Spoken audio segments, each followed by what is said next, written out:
বৃন্দাবন। আবারও বলছি, বৃন্দাবন। এর আগের একটা পার্টে আমি তোমাদেরকে বৃন্দাবনের কিছু অংশ দেখিয়েছিলাম।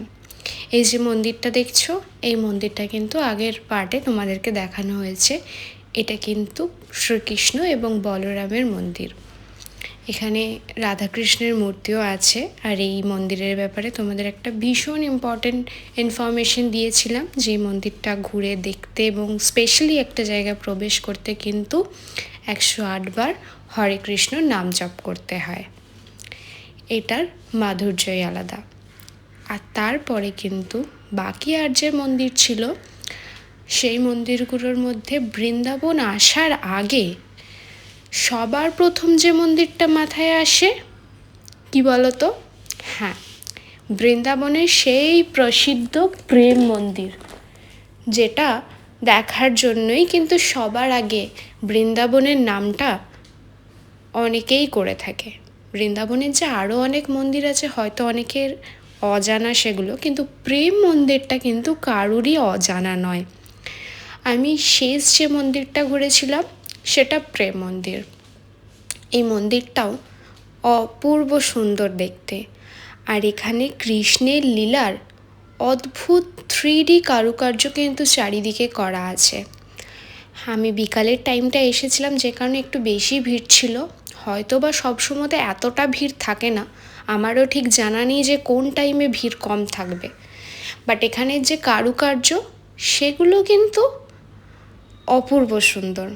এখানে এটা বুঝতে পারছো, সেই কালিয়ানাগ, যে কালিয়ানাগের মাথায় উঠে শ্রীকৃষ্ণ কিন্তু কালিয়ানাগকেও শান্ত করে দিয়েছিল। এছাড়াও কিন্তু এখানে রাখাল ছেলেদের সাথে খেলা করা, মানে তাদের সখীদের সাথে এবং কৃষ্ণের সাথে যারা থাকতো, যারা গোপীদের সাথে দুষ্টুমির খেলা খেলতো, সেই সমস্ত কারুকার্য ছিল এখানে। এই মন্দিরটা অনেকটা বড়, অনেকটা জায়গা জুড়ে আছে, যেখানে কিন্তু শুধুই চারিদিকে কৃষ্ণের নানা রকম যে কাজ ছোটোবেলায় তিনি করেছিলেন বৃন্দাবনে যশোদা মায়ের কাছে থাকার সময়, সেই সমস্তটাই কিন্তু ছোট ছোটোভাবে তুলে ধরা হয়েছে। আর এই মন্দিরটা সন্ধ্যের পরে দেখতে কিন্তু সব থেকে বেশি সুন্দর লাগছিল। শুধু কৃষ্ণ নয়, এখানে কৃষ্ণের সব থেকে পছন্দের পার্থ অর্জুন, তারও কিন্তু প্রতিচ্ছবি এখানে 3D আকারে দেখানো হয়েছে। আর এই ফাউন্টেনটা খুব সুন্দরভাবে কিন্তু বারবার অফ অন এবং নানা রকম ডিজাইন দেখাচ্ছিল।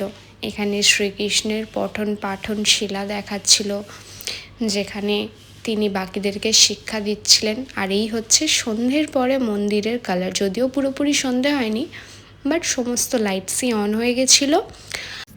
আর সন্ধ্যের পরে যখন লাইটগুলো মন্দিরের চারিপাশে এরকমভাবে জ্বলছিল, এক একটা রং কিন্তু মন্দিরের সৌন্দর্যটা আরও বাড়িয়ে দিচ্ছিল।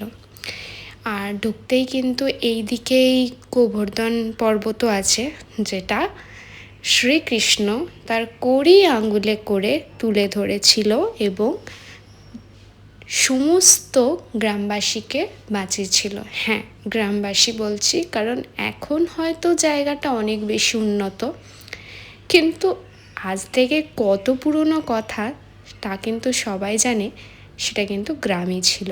আর তারপরে কিন্তু ওই মন্দিরের ভেতরটাও কিন্তু অপূর্ব সুন্দর। চারিদিকে কিন্তু কৃষ্ণের নানা রকমের প্রতিচ্ছবি এখানে ছিল। আর এখানে যে রাধাকৃষ্ণের মূর্তিটা, সেটার বলা বাহুল্য যে সেটার রূপ চোখে না দেখলে সামনে থেকে, শুধু ফোনে দেখে কিন্তু একেবারেই মন ভরবে না। তাই অবশ্যই বলবো একবার এসো, যদি পারমিশন পাও রাধারানীর কাছে। কারণ আমিও শুনেছি, আর হয়তো বা সত্যতা আছে, যে রাধারানীর পারমিশন ছাড়া বৃন্দাবন প্রবেশ করা যায় না। আর এই ওপর থেকে না এই মন্দিরটা দেখতে আরও সুন্দর লাগছিল। এছাড়াও কিন্তু এখানে ঝুলন যাত্রা থেকে শুরু করে সমস্তটাই ছিল। মন্দিরের ভিতরে আরও অনেক কিছু 3D আকারে দেখানো হয়েছে, সেই সম্পূর্ণটা সত্যি একটা ভিডিওর মাধ্যমে দেখানো সম্ভব নয়।